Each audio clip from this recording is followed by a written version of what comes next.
Okay, today is the third class of the philosophy seminar. Last week we discussed the relationship between the universal and the individual, or between the individual and the divine, or God. Today we're going to discuss the 5 bodies of each human being, that each human being has 5 bodies and the function of those bodies. Now, according to Vedantic philosophy, the ultimate reality, as we described last week, has the qualities of Sat, Chit, and Ananda. That is, eternal existence, unlimited pure consciousness, and unending bliss. And we learn that we as spirit are that also. That is, the spirit is made up of the same essence as the divine, as is a wave made up of the same essence as the ocean. It's the same thing, it's just taking a temporary form. This essence, however, this spirit, having, let's say, the need for expression, or for some reason expressing itself, each will have to decide for himself or herself the answer to this question: why did spirit need to express itself, and in a particular way? Expresses itself in the material world through 5 increasingly more dense bodies. The least dense of those bodies, the least with the highest vibration, is called the causal body. In Sanskrit, it's called the Ananda Maya Kosha. Ananda Maya Kosha, it comes from 3 words. Ananda means bliss, Maya means illusion, and Kosha means cover. Or here, the word kosha will mean cover, or vehicle, or body, or sheath, actually, is the actual meaning of the word kosha. So, in this causal body are stored all of the experiences of the soul. It is, if you like, just as the personality has a subconscious, we could say that the soul has a subconscious in which are recorded all of the impressions of all of the lives. So just as the subconscious of this personality contains the experiences of this personality, the causal body, as the subconscious of the soul, contains all the experiences of all the previous incarnations, including this incarnation. Besides containing all of the experiences, it contains all of the qualities or the characteristics which this soul has developed in its process of evolution. So in the causal body is the cause, this is why it's called the causal body, is the cause of the qualities of the particular incarnation. So in the causal body we have the character from which the specific personality is created. So in this field of energy, we have the information which will decide whether this particular incarnation will be male or female, whether it will be a body which is healthy or ill, or in some way impaired, the state of the mind, the qualities of the mind. The soul is born with many of these aspects already determined. Of course, the childhood years play a great role in the further development, but the soul is not born without characteristics. It's not a white slate. It has qualities when it is born.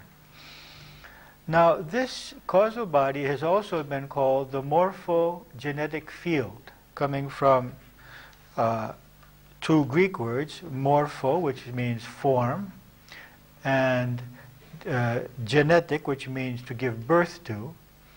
So the causal body is also that which gives birth to the form.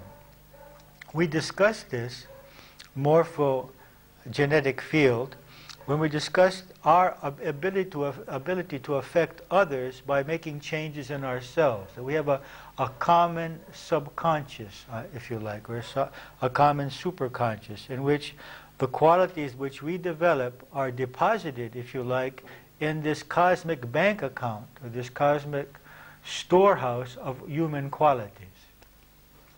So we can call this level of our being the causal body or the morphogenetic field.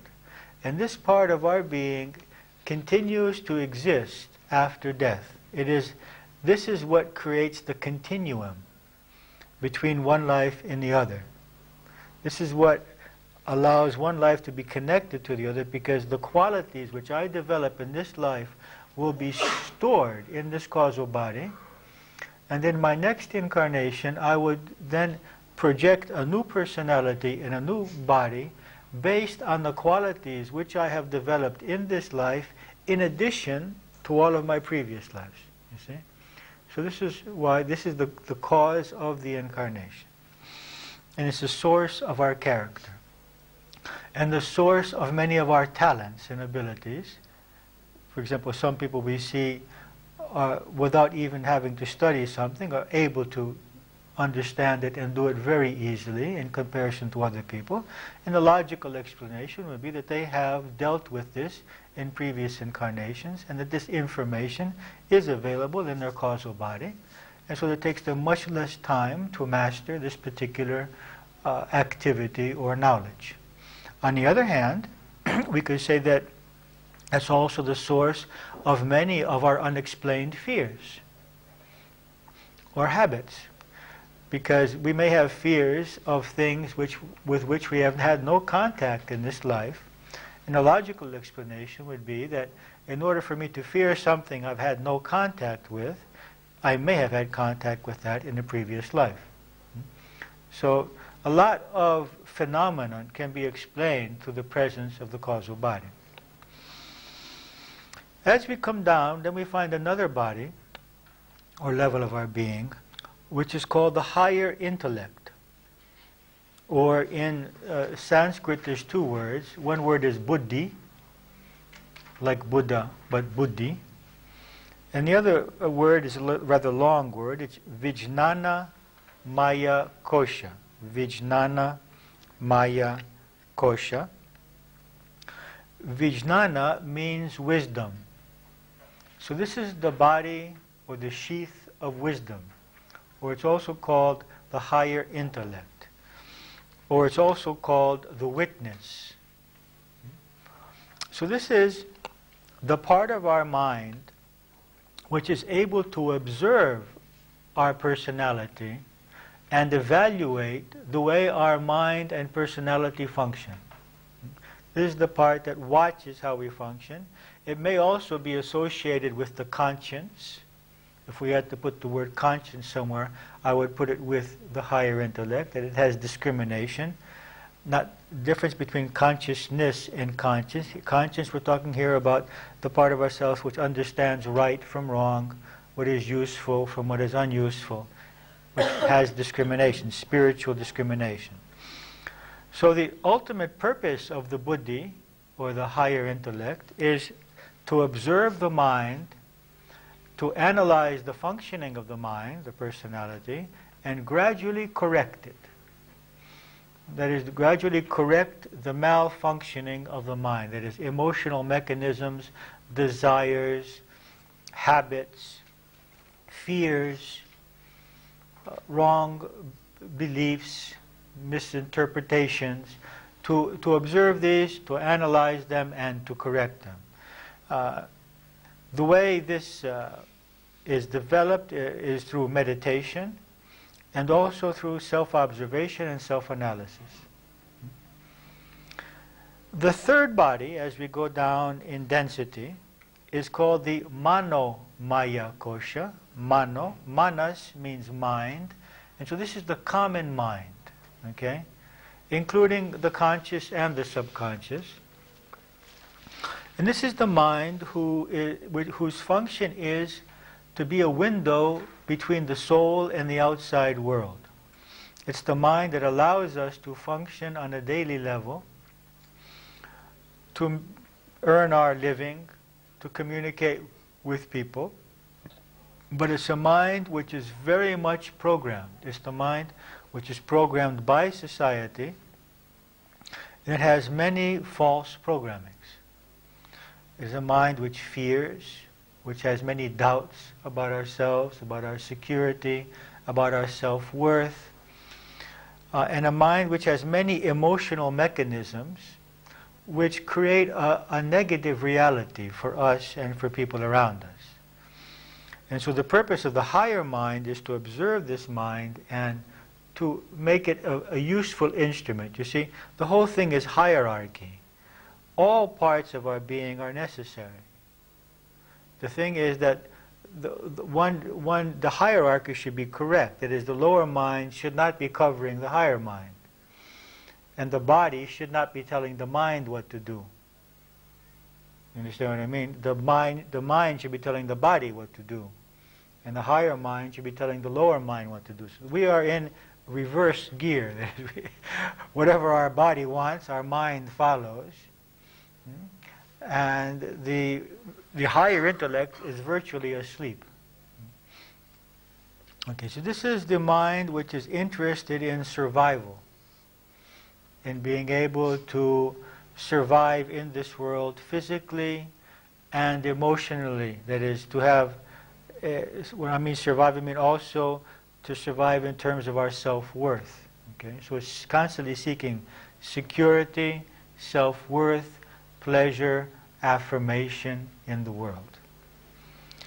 The fourth body is called the prana maya kosha. You remember the word prana means energy or bioenergy. So this is the bioenergy body,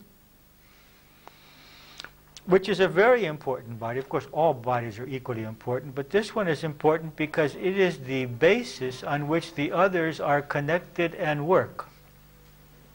That is, it is the connecting link between the physical body and the mind and the soul. When we eat in a certain way, it's through this disturbs the energy body, and then the energy body disturbs the mind. When we think in a certain way, negatively, this disturbs the energy body, and that disturbs then the physical body. See? So our thoughts are transferred to the physical body through the energy body, and that's how we create psychosomatic illness.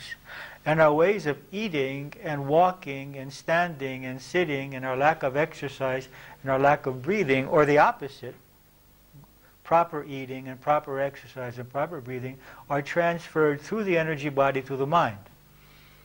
So this is a very important body, and this is why so much importance has been given to this body in yoga and in eating properly, exercising, breathing properly, meditating daily, so that the energy body is in a good state. That allows both the physical body and the mind to be in a positive and healthy state.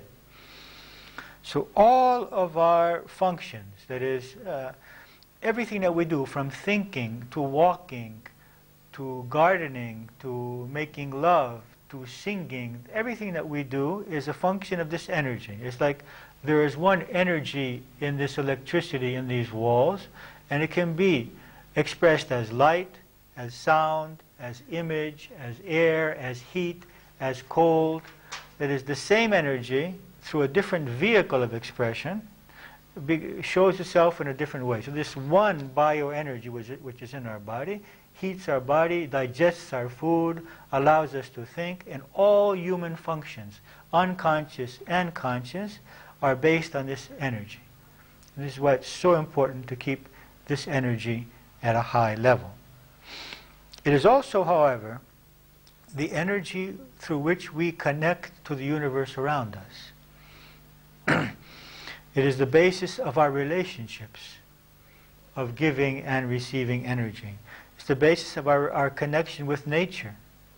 and with the divine. We are energy vehicles in an environment of energy surrounded by other energy vehicles, and we are constantly exchanging, either exchanging consciously or unconsciously.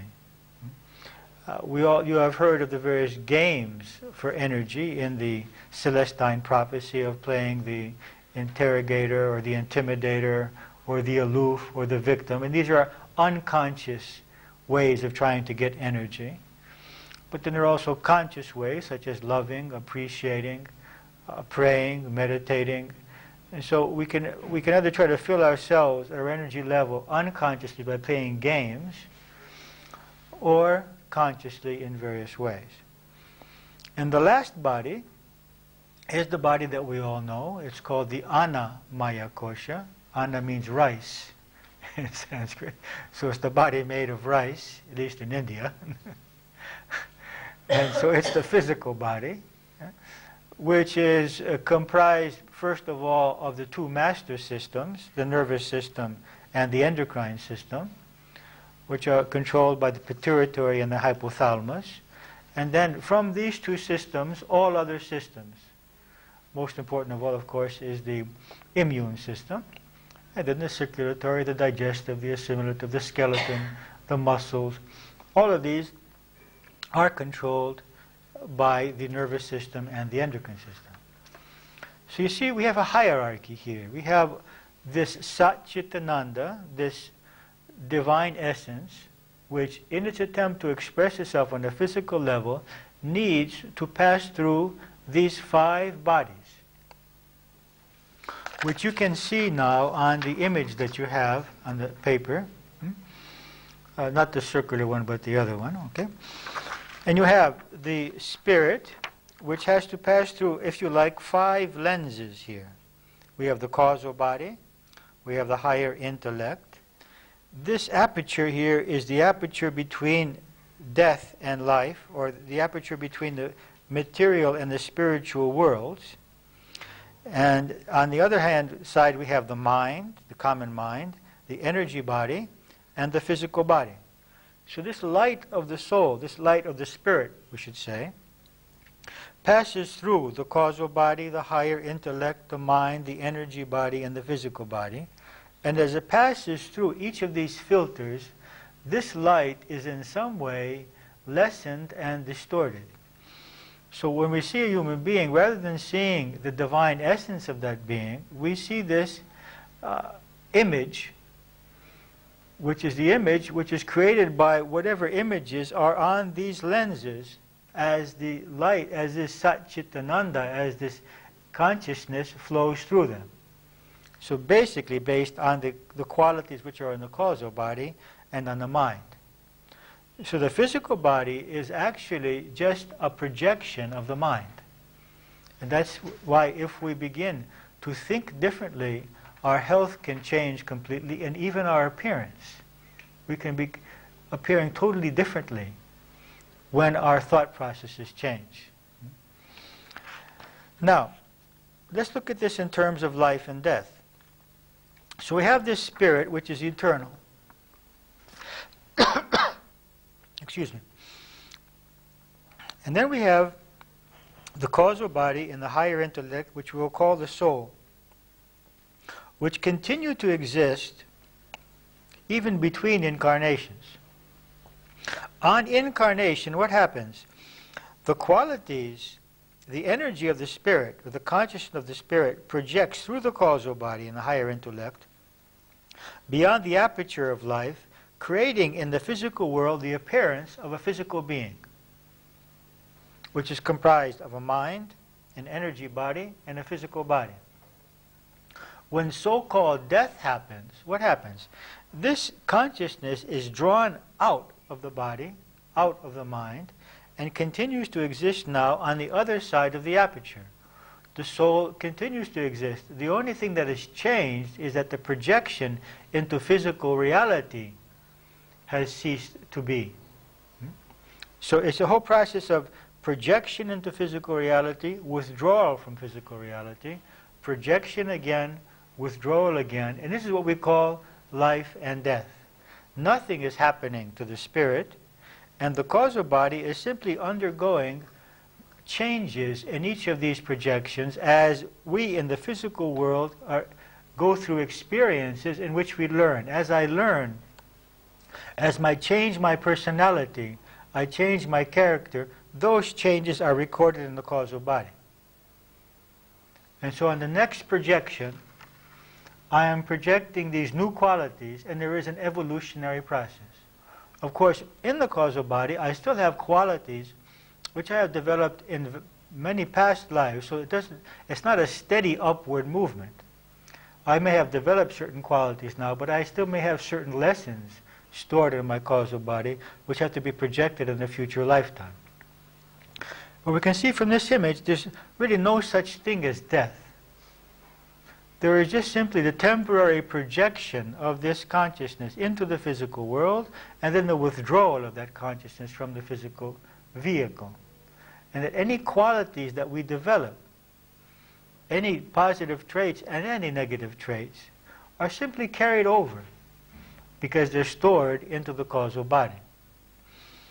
The whole purpose of life is to cleanse these lenses, to remove from them the ignorance and the inertia which exist on them, so that this light of the spirit is able to pass into the physical dimension uninhibited.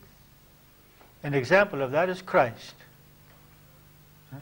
And we've had other beings who have been also to some degree examples. That is, that all of that power, that there was no inhibition to this power, so they were able to know, they were able to love unconditionally, they were able to do miracles, they had powers which most of us do not have, but all of those powers are latent within us because they are our spiritual essence.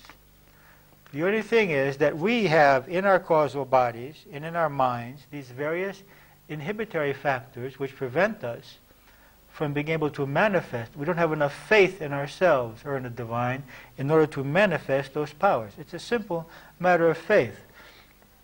We take, for example, here in some of the villages in northern Greece, where children are born into families where the parents are anastanadia. They are people who have learned from birth that they can walk on fire, on coals.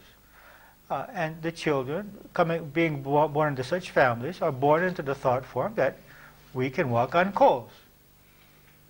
And although the coals are very hot, and there's all these European scientists there measuring the coals and measuring the feet of the people, not being able to understand what is happening, these people are dancing on the coals, they're picking them up, they're putting them on their cheeks, they're happy. And so it's a matter of belief. Their thought form does not allow the coal to burn them. They firmly believe, at least on this specific day, that they are protected by St. Constantine and St. Eleni, and that they will not be burned.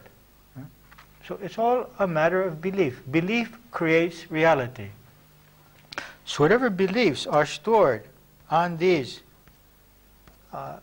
lenses, that is the reality that we create. I believe I'm a failure. I believe I am weak. I believe I'm physically weak. I believe I'm ill. I believe I cannot. I believe I'm unworthy. And if I believe all the opposite of those things, I create a comparative reality to what I believe. This is why it's very important, the transformation of the belief system. So we can see down below that the whole process is learning to observe what is on these lenses which is preventing us from creating a more positive reality, a happier reality, a more fulfilling reality, and making the according changes through positive thinking, self-analysis, exercises, breathing, proper eating, meditation. There's techniques for purifying and strengthening these bodies.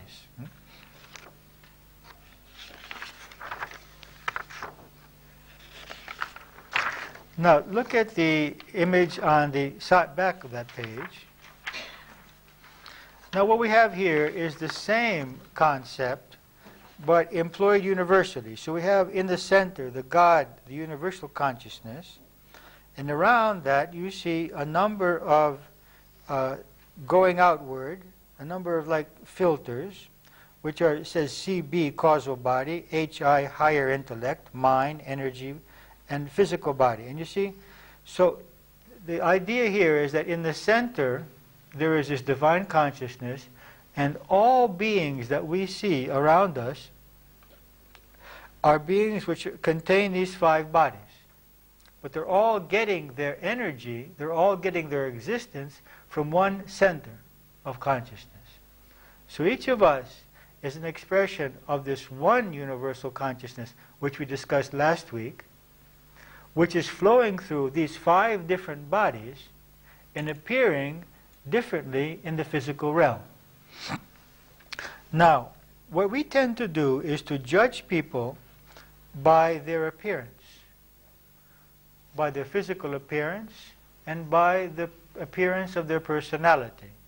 The reality, however, is that behind that body and behind that personality, there is one consciousness. And at the level of consciousness, there is no difference between a child 2 years old and a person 80 years old. There's no difference between a retarded child and a professor of the university. There's no difference between a blind person and a person can see. There's no difference between a saint and a murderer. That is, consciousness is consciousness. It knows none of these differences. It is the life force behind all of these various manifestations. And that our purpose is eventually to be able to see all these beings with the same love and the same acceptance, regardless of religion, regardless of political beliefs, regardless of physical appearance, regardless of educational status or economic status or social status, even regardless of behavior. So that all of these differences that we place in our minds, so this person is important, this person is less important, this person I must show more respect to, and less to this person, this disappears when we realize that all beings are expressions of this one energy. What we tend to do is to confuse 3 concepts. We confuse self-worth, that is this worthiness of this person to be respected and loved.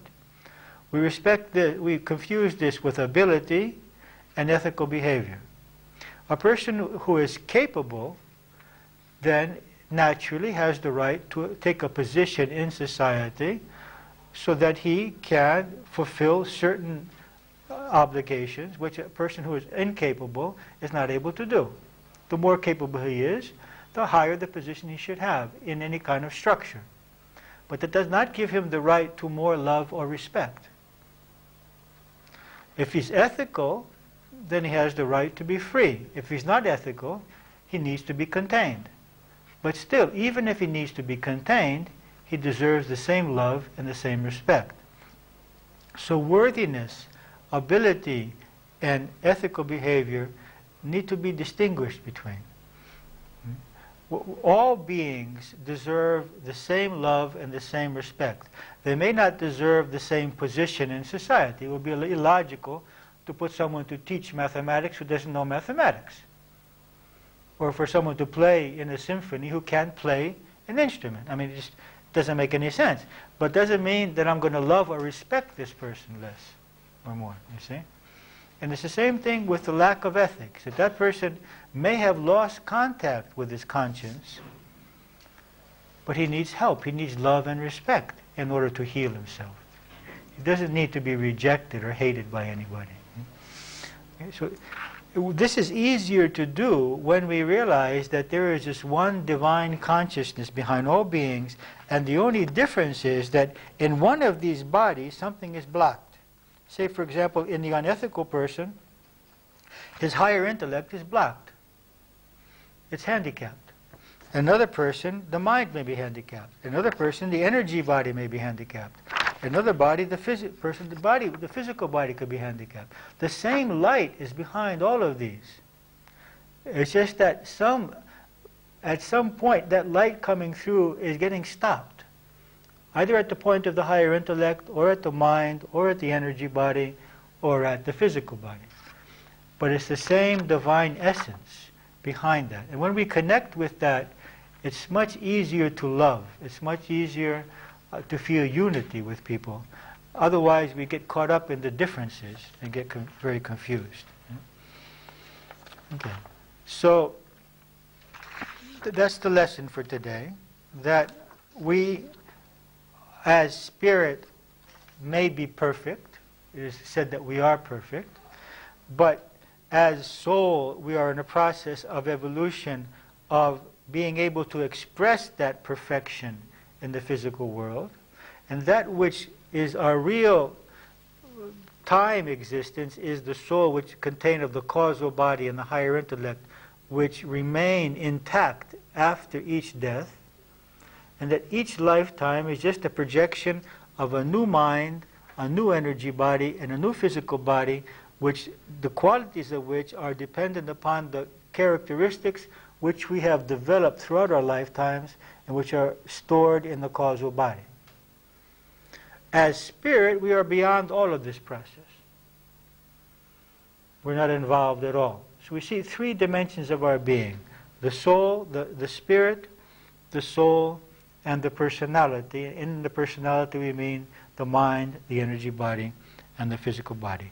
And the purpose of our life is to purify these vehicles and strengthen them so that we are freer and freer to express that beauty and that creativity and that love which exists in the center of our beings, which get blocked up by our fear, our ignorance, our attachment in life. So it's a matter of purification and strengthening, and this is the purpose of our life. Now, there are some ways in which this energy can be expressed more clearly, and that is through service, through creativity, through healing, and through teaching. These are four activities which include a wide variety of possible activities. That is creative expression, any form of creative expression, any form of teaching, any form of healing, and any form of service. These four activities are more aligned, if you like, with the needs of the soul and the evolution of the soul. Of course, I could serve by having a diner which serves good food. Okay, I can serve by farming and creating food without chemicals, healthy food. You see, you can serve. I can serve by cleaning the street. The whole question is, am I doing this as a service, or I am doing this not loving what I'm doing just to get the money from it? You see, the whole thing is whether I feel it as a service, whether I feel it as an offering to society. So anything can be a service. Anything can be creative, as long as I approach it as a service, or I approach it as something creative in my mind. Okay, so let's go on to our meditation, and then any questions or things that you'd like to ask or say, we can move on to those. Okay? So take a comfortable sitting position.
Sit with your spine straight, your eyes closed.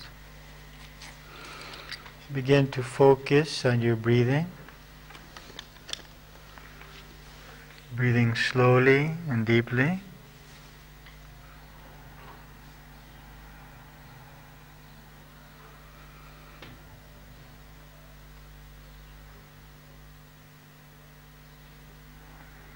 And when you feel ready, you can begin with the alternate breathing as you alternate nostrils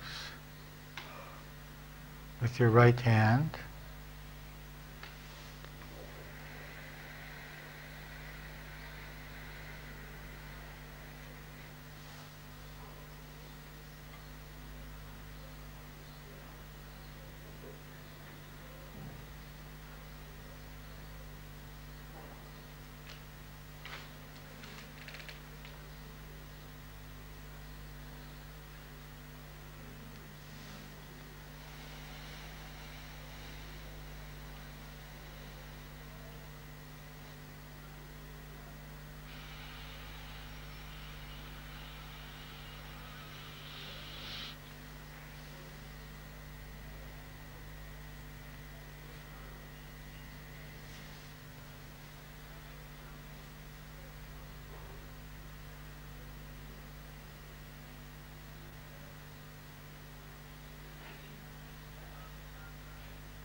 Concentrate on your breathing, slowly and deeply,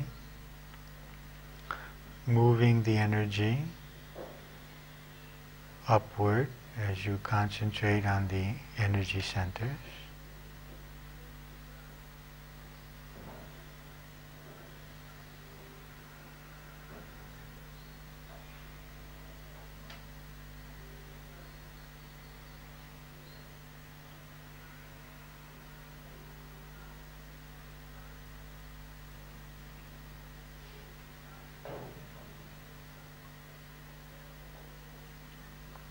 Now you can allow your breathing to relax,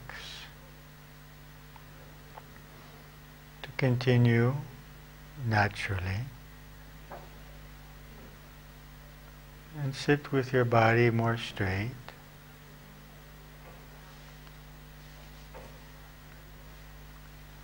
Allow the legs to be relaxed.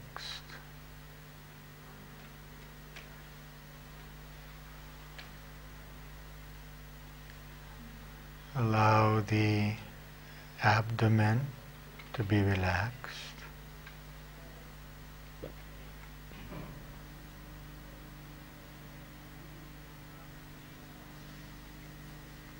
Feel the solar plexus. Allow it to release and to relax.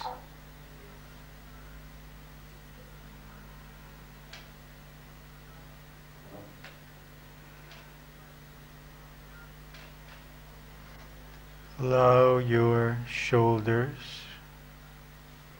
to relax backward and downward.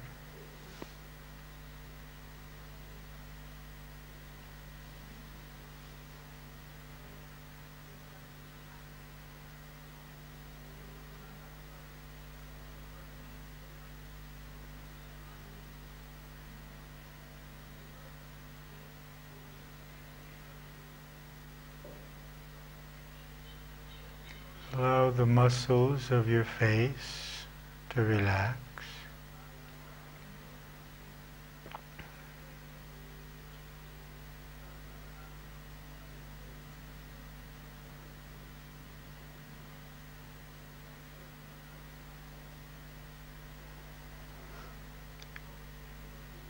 Allow the cheeks to relax.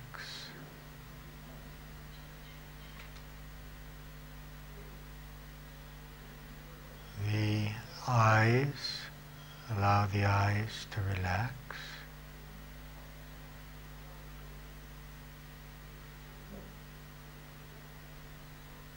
And feel your forehead.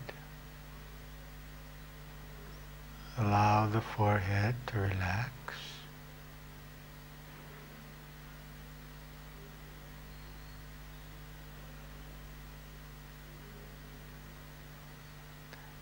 Now focus on the divine in your own way and communicate with the divine sincerely, expressing your deepest thoughts, feelings, and needs.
Now, focus on the light in your forehead and allow this light to expand, filling all of the head.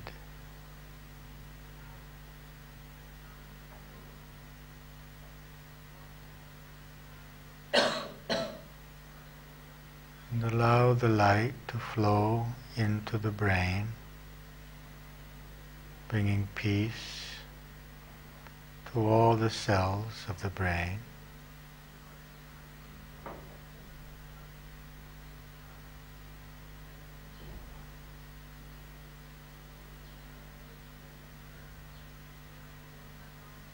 And this sense of light flows into your face, relaxing the face.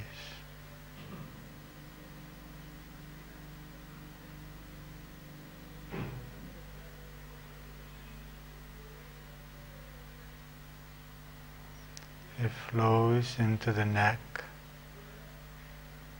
and into the shoulders,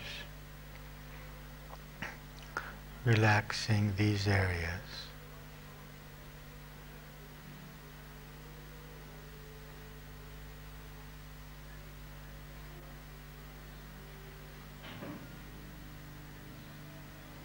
And it continues on into the arms, relaxing the arms, the hands and the fingers.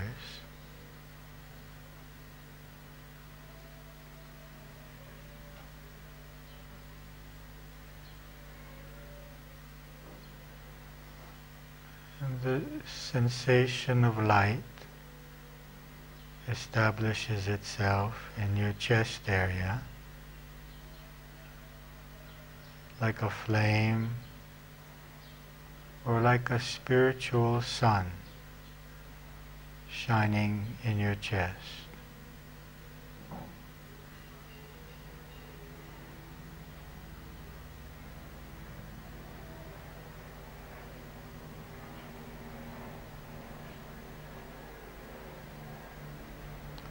The sensation of light fills the chest area.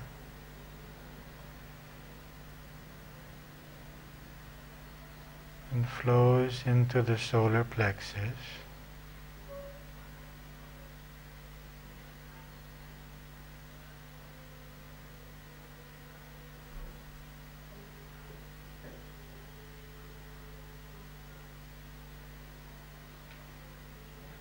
It flows into the abdomen, bringing peace to this area.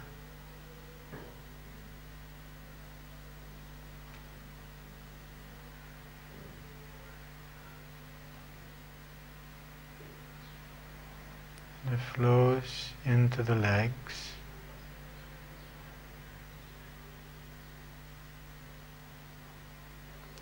So that all of the body is vibrating with this vibration of light, this sense of energy.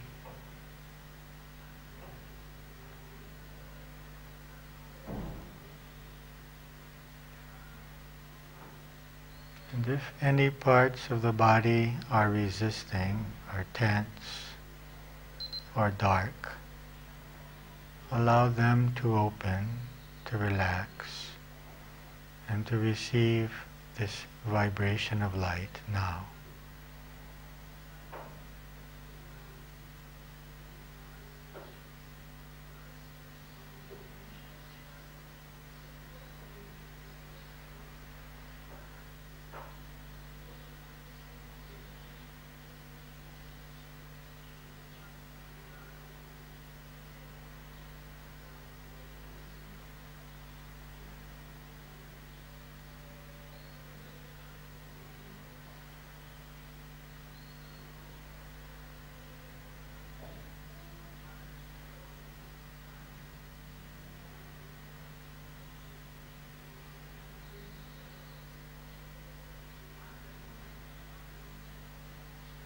And the light expands beyond the physical body, creating an aura, a field of energy and light around the body.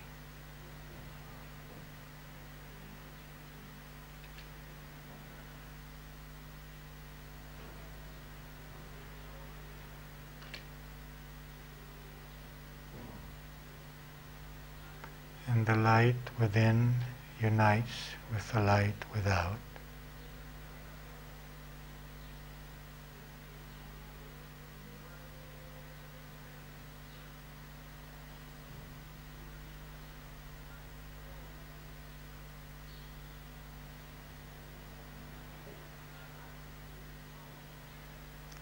Remaining with this sensation of light and clarity, you can focus on your chosen object of concentration, of meditation, bringing your mind back to that with love and peace whenever it leaves.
Now you can gradually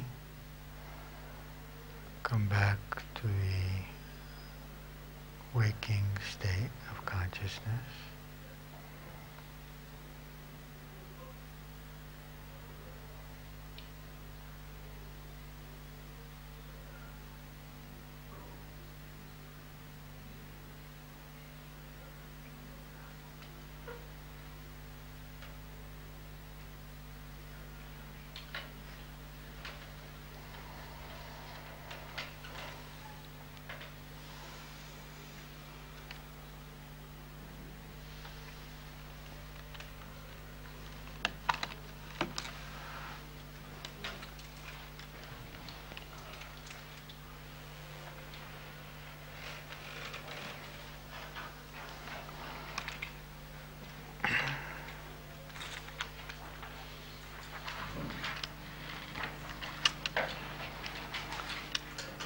Okay, do you have any questions about today's class, about the 5 bodies and the relationship between the soul, the spirit, the personality and the body, or about your meditations? Anything that you would like to ask or say? Yes. If there's no death, in terms of the soul, how is there, or is there creation of new souls?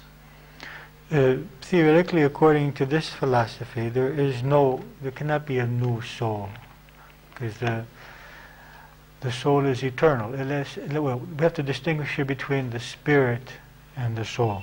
Okay, there can be no new spirit, because spirit is eternal. It is Sat, it is Chit, it is Ananda. The duration of the existence of the soul, according to this concept, would be the duration of creation. Or, if that soul frees itself from illusion, it could unite with the divine even before the end of creation. But there would be no creation of new souls during the process of creation. These new souls would not be being created today in this creation. What if there are more and more people? Yes, so you have to distinguish between people and souls. So, for example, there are times when many people are attending the movie theaters, and there are other times when very few people are attending. Okay, that doesn't mean they don't exist when they're not attending. So first of all, the appearance of souls in physical bodies is not an indication of the number of souls which are existing. It's just an indication of the number of souls which are appearing on the physical level. But there's another way also to understand this, and that is that if we accept the concept of the evolutionary process, there was a time when souls were expressing themselves only as mineral, and then only as plant, and then only as animal. There were no human beings. And so gradually the distribution of incarnation started to be more human and less animals. We see the animals and plants diminishing and the humans increasing. So we could say that the souls that were at one time, millions of years ago, manifesting as plant and animal are now manifesting as human beings. So this could account easily for the increase in the number of human beings, and also accounts for the decrease in the number of animals and plants on the planet. So these are 2 possible explanations for the increasing of the number of souls. Something else that you'd like to say or ask, express, Christina? How do we know that there are 5 bodies? Do we have some sort of evidence, or is there... These are ways of distributing the various functions. The truth is that it is one continuum. There's one continuum of consciousness from pure consciousness to physical matter, which becomes more and more dense, and the denser it becomes, it goes from consciousness to thought, or rather to tendencies, to thoughts, to emotions, to energy, to physical matter. So various systems, philosophical systems, divide this continuum in various ways. And actually, we know that matter is just condensed energy. And so the physical body, in a sense, is this condensation in some way of the energy body. We will eventually understand that energy is condensed consciousness. See? So it would be, it's just a way of dividing this. We divide it by the functions. The difference in the functions is obvious. We see that the physical body has certain functions. The energy body has certain functions. We see that there is a mind which thinks. So I guess the two bodies which you might have doubt about would be the higher intellect and the causal body. And there are beings who have the spiritual awareness who have been able to become aware of these bodies as you and I are now aware of our physical body and our thinking bodies. You can't deny that you have a part of you which thinks and a part of you which moves. So in the same way, there are beings who have come to this level of sensitivity. Physical scientific proof, no. Of course, scientific proof does now exist for the existence of the energy body through the Kirlian photography. Wendy? There's something that was getting at in the Celestian process, that this means then that if, theoretically, if we're really pure, then we should disappear. I mean, we shouldn't exist on the physical level at all. We could, we could transfer our awareness and be able to appear and disappear. We could allow our physical being to become, the matter to become light, energy, and move back and forth. It's a matter of transference of a change of vibration more than anything else. So it's not an expression of impurity then, the physical? Impurity, in the sense, not of anything bad, but in the sense that there are, there's a greater density, there's a greater tendency towards attachment to the physical world. In order to be able to do that, the mind has to be totally free from attachment to the physical world. If you want to call that impurity, yes. There's something bad about it. It's our nature. Yeah, it's our nature. Is there okay, supposedly that according to this theory, with our causal body, that we're going forward always in a state of evolution? Not always. We can have days or lifetimes in which we can move back.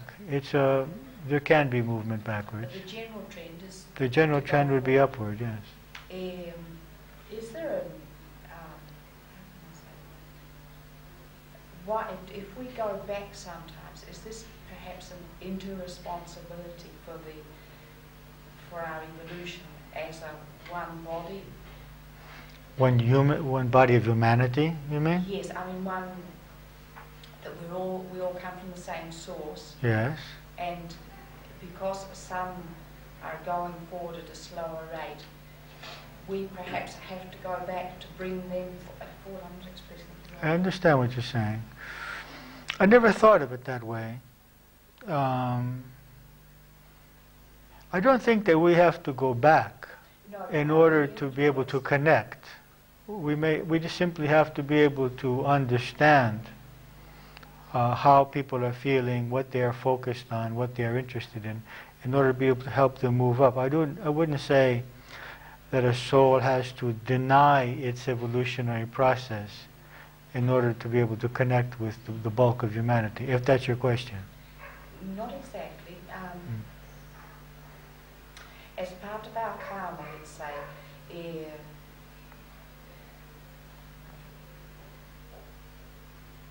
how do we decide how we come back? Okay. Yeah, well, this is, I think there are a number of possibilities here. I think at a lower level of consciousness, it's totally automatic. Just as a child from the first grade to the 9th grade, doesn't have any choice in the subjects he's going to take. And it's pretty well programmed for him, whatever. Then he begins having choices. He can decide to grow in this direction or not, develop these abilities, this knowledge, the other knowledge. And at that point, I think that the soul begins to make choices. In the beginning, it's just through the law of karma. You did some things, you need to come back and experience them. Whereas eventually, I think the soul, as the soul becomes more aware, it has choices, and also it has been said by a number of people that there are guides, that there are beings there even to help with those choices. Just as there are beings there to help us when we leave the physical body, in order to acclimate ourselves to the after-death experience, there are beings there to also advise and help souls in the process of coming into incarnation. So I think it's a combination of the laws of nature, our own clarity, and also guidance at the same time. Three different things. Because we seem to have at the moment, and I don't know whether this is a fact or not, but there seems to be a lot more, a lower bodies, let's say a lot more crime and a lot more of this is why It certainly seems that way to a certain extent. But I don't know if we took the overall image. I mean, if we looked at Europe 200 years ago, I mean, the French and the Germans and the English, they were eating each other up. I mean, so I don't think that if we really look at history, we would say that this is worse. We're not progressing at all, that's the question. Not much. I think we're progressing. It's just that there are periods of time in which I would say that things are more intense now, so that the positive is more positive and the negative is more negative. I think that there is an evolutionary process. I believe that we are evolving. Yes.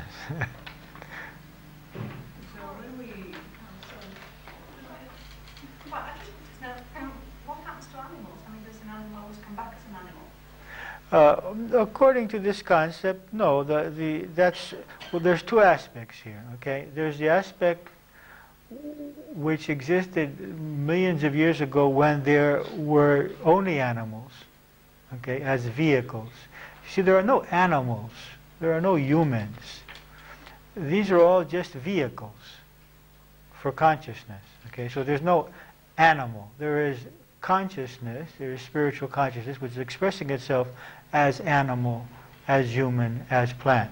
There are no plants or animals, or just as in the movie theater, there are no images. The images are just the projection of the light on the screen.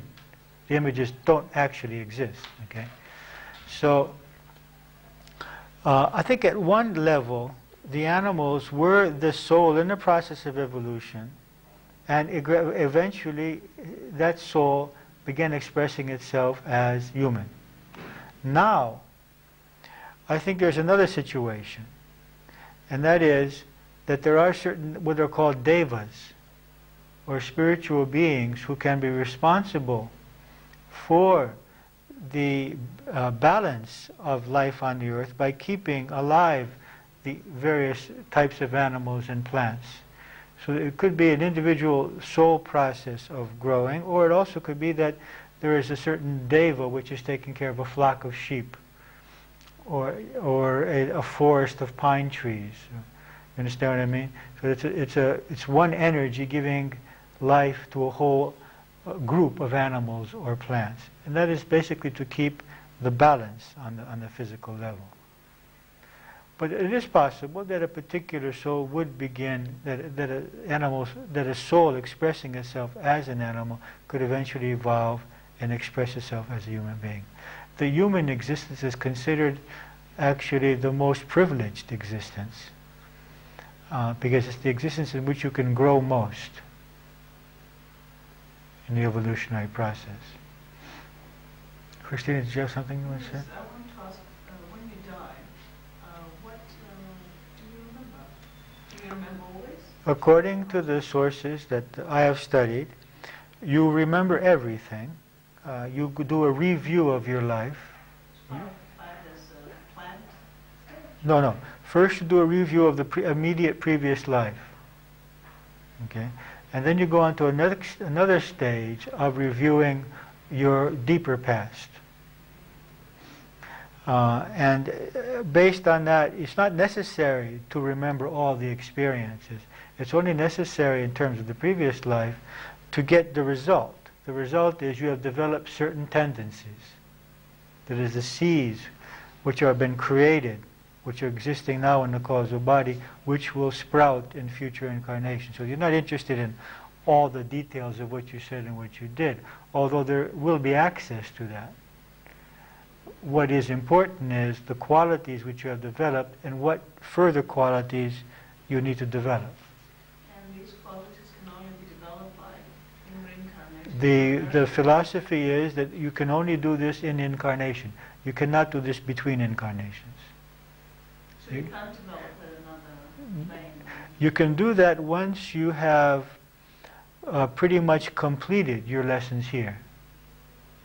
You can be growing and creating on other planes. Or otherwise, the in-between lives you can't learn, but you can rehearse. Supposedly, you can, you can see what you want to do in the next life and rehearse it. Maybe this could be an explanation for déjà vu. I don't know. You can, try it out. But the real lesson is being in a body and keeping clear. This is the most difficult thing. Being in a body and keeping, otherwise it's so difficult. Once you get into the body, all of its fears, its attachments, its discomforts, its desires, its needs, it really causes the soul to lose its awareness. So why do we need to? Why do we need to do it? I have no answer to that question.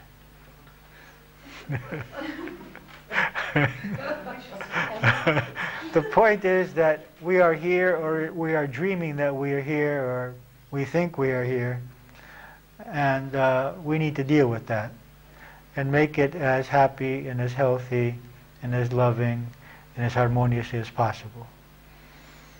Why we have to be here is a total other question. I cannot answer that. Accident. Why? Accident. Why do we have heredity traits then? Because we select the parents who will give us the genes which we need in order to bring from the causal body those tendencies. And we select from the specific, the specific sperm and the specific egg or ovum, which will give us the specific combination of traits which we want. There's Rupert Sheldrake, a British biologist who created the idea of the morphogenetic field, compares the genes to the components of a television. And he says the components in the television, the transistors and the tubes, and of course tubes you don't have anymore, but these electronic components, are just the means by which the information which exists on a non-material level is transferred to the screen. So that the genes are just the means by which the tendencies in the causal body are transferred into the physical world. This is his concept. It's a rather new concept in biology. And he did a number of studies which tend to show that this may be true. That there are spiritual energies which are deciding the quality of the genes. And also I would say that in addition to selecting the genes, we also select the particular childhood experiences which you will have, which will provide us with the stimuli which we need in order to develop certain qualities, certain traits, and then go on in life and try to overcome those traits. And that becomes, it's a process of transferring the tendencies into this physical life, is selecting the genes and selecting the childhood environment.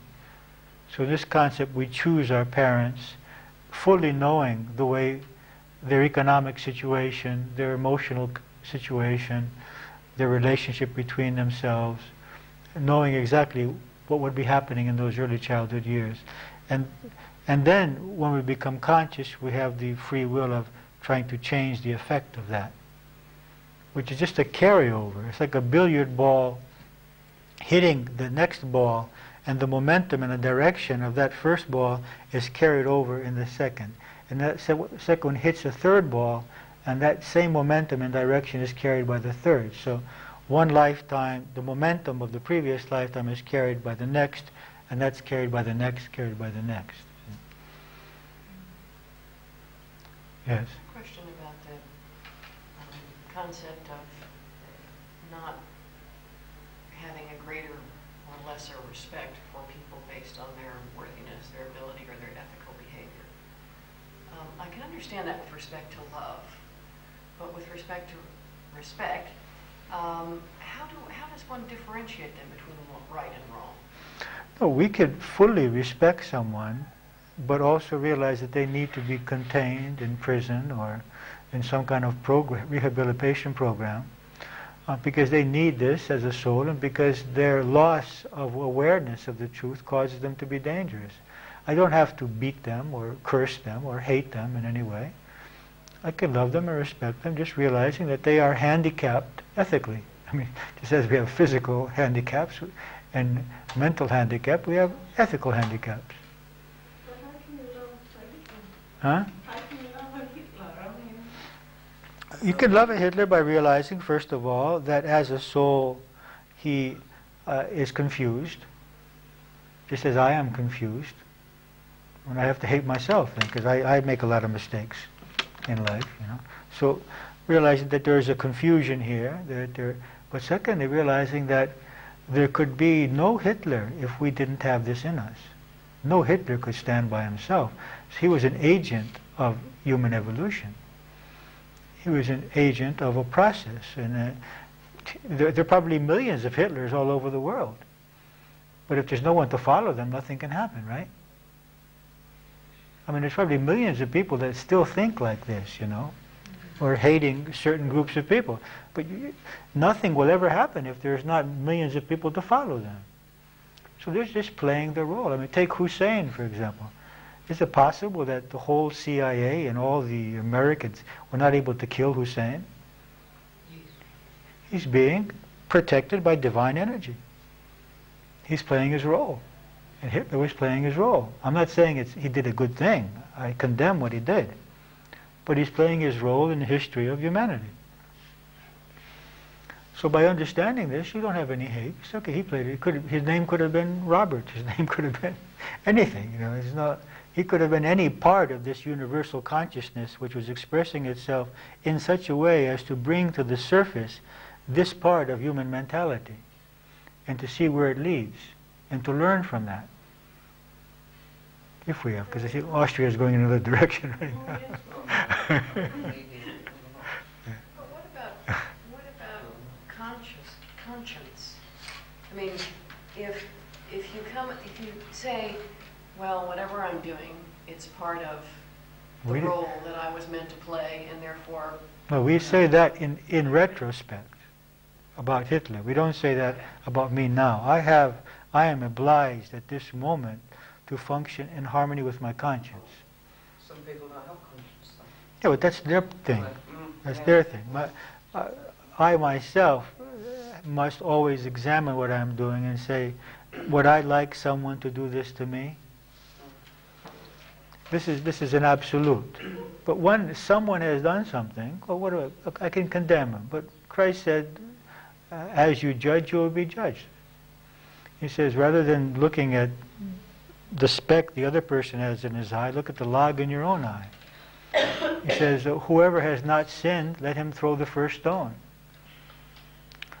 So when I think of these things, it becomes very clear to me that I am not in a position to judge anyone. But you judge yourself, no, for your conscience. Well, rather than judging myself, also it serves no purpose for me to live in guilt because I made a mistake. So I must live in the present, to make conscious choices in the present.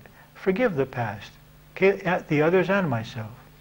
Now, if there's something that I can do to correct a wrong that I did in the past, that's good. I can go ask forgiveness. I can go try to correct any damage which was done. But to live in a state of feeling I am guilty, I'm not worthy, I hate myself for what I did, doesn't serve any purpose. So I believe in forgiveness both for others and ourselves. I'm not talking about guilt, though. If you're judging your own actions as a way to guide them, this is right and this Well, is that's wrong. not judgment, that's discrimination. Yeah, and I think there's Okay, a maybe I'm major using criticism. wrong words. Yeah, you see, Yes.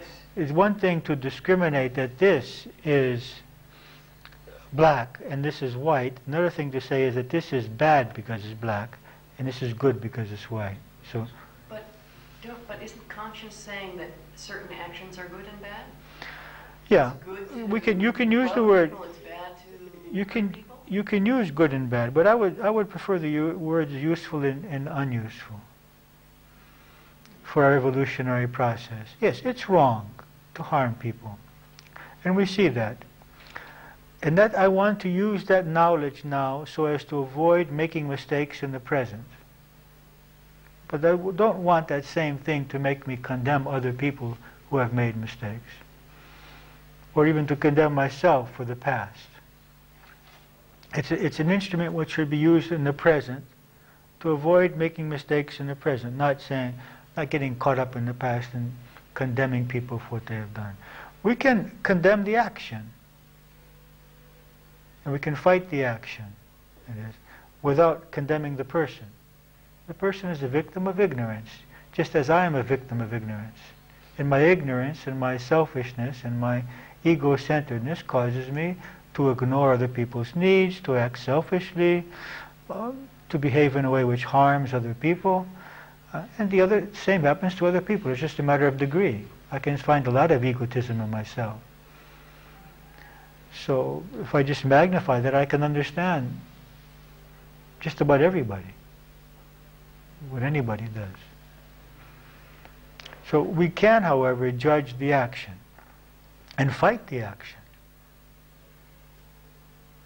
But we don't judge the person. So we have to make the distinction between the being and the actions. Now that you mentioned that, I just wanted to say I've been really shocked by these posters that are Benetton. I don't know, have you noticed? All these people condemned to the death Yes. sentence in America. Yes. And I don't know, I think it's beyond my understanding. I mean, How they could condemn someone to death. Yes, how you can condemn it, it's what you said, how can you take someone's life, what point that is, instead of rehabilitating these people or trying to make them useful. Well, don't think that if they don't. America, how can you become in the country of democracy? Yeah, I agree with you. I don't know, it's really shocking. But of course, the ones that are not put to death are not rehabilitated either. I mean, the whole system needs to be changed. The whole system needs to be transformed, not only in America, everywhere. Yes, I mean, Because there's no death penalty in other countries, it doesn't mean that. supposed to be democratic, that's why. Hmm. It's even more shocking. Well, it depends on the state. There are states with death penalty and there are states without. It's not a federal thing. It's a state thing. There are only a few states which have it, actually. Texas, basically, and a few others. Yeah. It's quite interesting to see as well. When I'm teaching, sometimes we discuss the subject of capital punishment, and it's strange, but almost invariably you'll find children are in favour of capital punishment. They want to kill the person who has done wrong. Yeah. And this changes as they get older. That's interesting. Yes. Very And interesting. they're very black and white about it. They can't see that there's any wrong in it.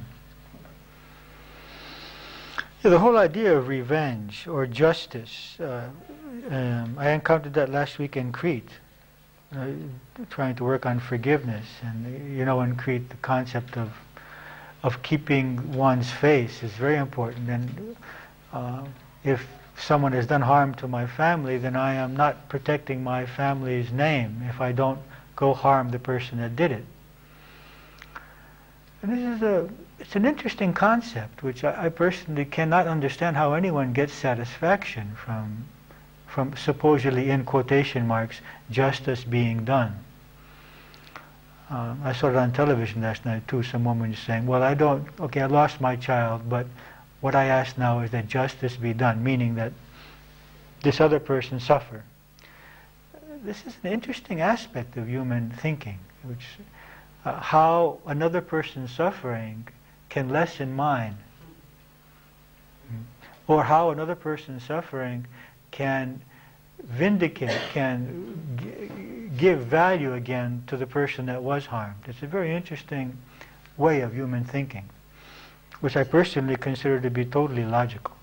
But wait a minute, isn't karma saying, the law of karma, saying that you will get rewarded or not rewarded, punish whatever in your own evolution for your actions? Yes, this will happen, but the thing is that I mean, if the people believe that the killer would pay for it, they wouldn't need to take it in their own hands. They wouldn't be worrying about it.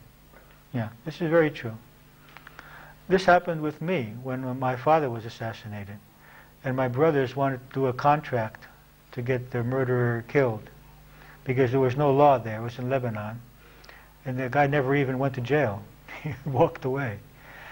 And my brothers, and I said, I forbid it as the oldest son, that this could not happen, because I said that there are laws in the universe, and if there is ever a law in Lebanon again, and if this person is around, then we would arrange through the law for this to happen. We're not going to take this person's life into our hands now. So it's a matter of having faith that there is a universal law, and it will work out. Relating back to what Paul is, how do you define respect? I think respect is recognizing in the person the worth that they have, that they are worthy of our respect, of our caring about them, speaking to them in a way which does not demean them, behaving to them in a way which does not demean them, behaving with them as equals, I would say, not looking to them or behaving to them or speaking to them in a way in which we feel that we are superior to them and that they are inferior in any way or have less rights. So I'd say that respect is directly connected with equality. For example, when a woman says she wants to be respected, she wants to feel equality. Children need equality is a very basic, very directly related to respect. Because I think often we've got respect as the idea of someone who's as good or perhaps better than us. We would honour them, so maybe that's yes. So we need. It seems strange to say, like you said, that respect is difficult to reconcile with. I mean, this, like approaching the beggar on the street with the same energy or feeling that you would approach the Prime Minister. Because here is a part of divine creation, and is, looking at this person as a part of divine creation. If you have someone that you think is a lot further in terms of spiritual enlightenment, as Jesus was, or as some gurus and devotees who believe that their souls are special. Well, what do you call that if it's not additional respect? Is it? That's not something which they are asking for. But anyway, let's say it's if they are asking for it, we have 10 minutes. If they are asking for it, then if they're asking for a different kind of attitude from us than we would have towards anyone else, then they are not very clear, and they are not very pure. Christ's teaching was that if you, that when we get to heaven, supposedly, then God will say to us, well, I was in prison, you didn't come and see me, and I was poor and you didn't help me, and I was ill and you didn't come and help me. And we would say, well, when were you there? I didn't see you. And he said, well, all these beings that are in prison, all these beings that are unwell, am I. I am them. You see? So the real teaching of any real spiritual teacher is that you need to respect everyone as much as you respect me. Otherwise you're not respecting me.